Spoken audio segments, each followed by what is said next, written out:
Don't wake me now. 2000. Assalamualaikum warahmatullahi wabarakatuh. Saya Kiki Nur Akmalia dari kelas 12 MIPA 5. Di sini saya akan menjelaskan sejarah Islam.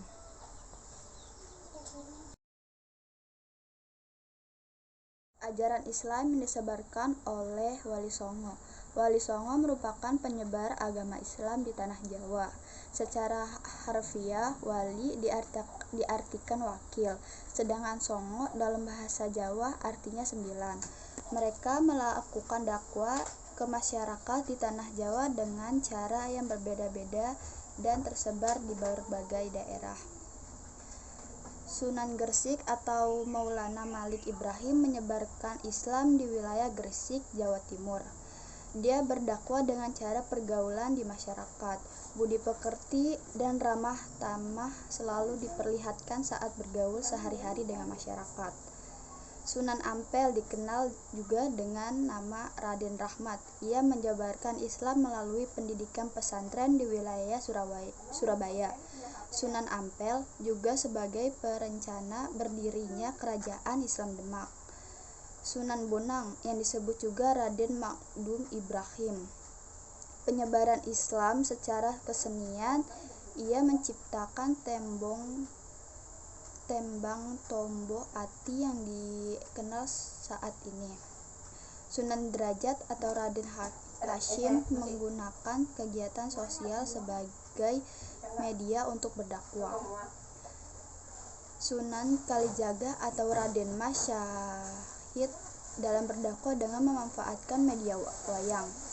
Sunan Muria atau Raden Umar Said ikut membantu berdirinya Kerajaan Islam Demak. Ia banyak menyebarkan Islam di sekitar Jawa Tengah. Saran yang dipakai untuk berdakwah sama yang dipakai dengan Sunan Kalijaga, yakni lewat kesenian dan kebudayaan. Sunan Gunung Jati atau Syarif Hidayatullah berasal dari Palestina. Ia belajar agama di berbagai negara sejak usia belia. Sunan Gunung Jati merupakan salah satu wali yang menjadi kepala pemerintahan. Ia mendirikan Kesultanan Cirebon dan Banten. Posisinya tersebut dimanfaatkan untuk menyebarkan dan mengembangkan Islam. Cara berdakwah yang dipakai cenderung seperti Timur Tengah yang lugas dan mendekati masyarakat dengan membangun infrastruktur. Sunan Kudus atau Ja'far Shadiq. Cara mendekati masyarakat dengan memanfaatkan simbol-simbol Hindia dan Buddha. Itu bisa dilihat dari arsitektur Masjid Kudus yang memiliki keunikan. Ia berasal dari Palestina dan menyebarkan agama Islam di pesisir Jawa Tengah. Ia pernah menjadi senopati atau panglima perang Kerajaan Islam Demak.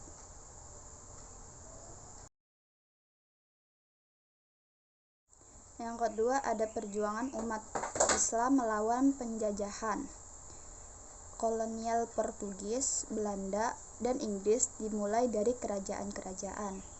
Kemudian diteruskan oleh perjuangan rakyat sementara yang dipimpin oleh sebagian besar oleh para ulama. Jadi perjuangannya ini dirintis sejak dari perlawanan kerajaan-kerajaan Islam, kemudian diteruskan dengan munculnya pergerakan sosial di daerah-daerah, yaitu perlawanan rakyat terhadap kolonial atau penjajahan dan para agen-agennya sampai dengan munculnya kesadaran bernegara yang merdeka.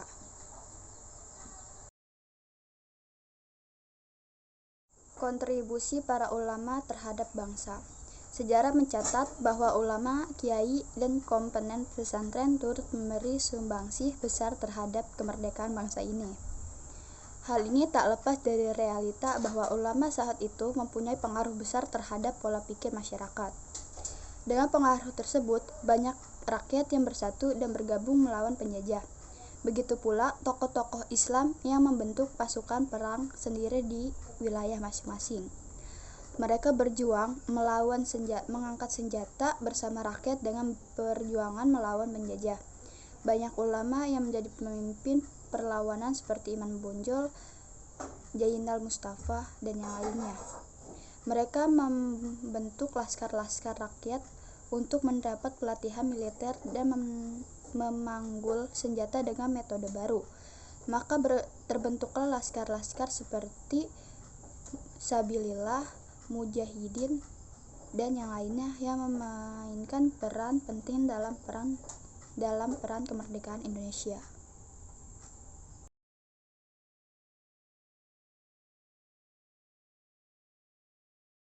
Perlawanan terhadap Portugis dan Belanda. Kedatangan bangsa Barat di Indonesia mempengaruhi adanya berbagai penaklukan yang dilancarkan. Salah satunya perlawanan tersebut salah satunya datang dari Aceh yang berperang melawan Portugis dan Port. Aceh dipimpin oleh seorang pemimpin yang tangguh bernama Sultan Iskandar Muda. Di masa pemerintahannya, ia berhasil menaklukkan berbagai wilayah seperti di Arun dan di Johor, sehingga menyebabkan Aceh menjadi negara yang terkuat di Nusantara bagian barat. Penyerangan Aceh di Malaka mengalami kekalahan yang besar sehingga kehilangan seluruh kapal dengan 19.000 prajuritnya. Dari peristiwa tersebut, Aceh tidak pernah menyerang Malaka. Di samping itu, Aceh tidak bisa menjadi kerajaan besar karena adanya intrik-intrik yang dijalankan di dalam istananya sendiri, baik yang berada di dalam kekuasaan elit maupun di daerah, sehingga peninggalan Sultan Iskandar Muda Johor akhirnya berhasil menegakkan pengaruhnya kembali di Semenanjung Malaya dan kawasan bagian selatan. Johor bekerja sama dengan Port untuk menguasai Malaka pada tahun 1951. Johor dengan berani menguasai Malaka dan muncullah Persatuan Johor Port yang melawan pendudukan Portugis di Nusantara hingga pada tahun 1941 Port berhasil menduduki Malaka. 2020 Rewind.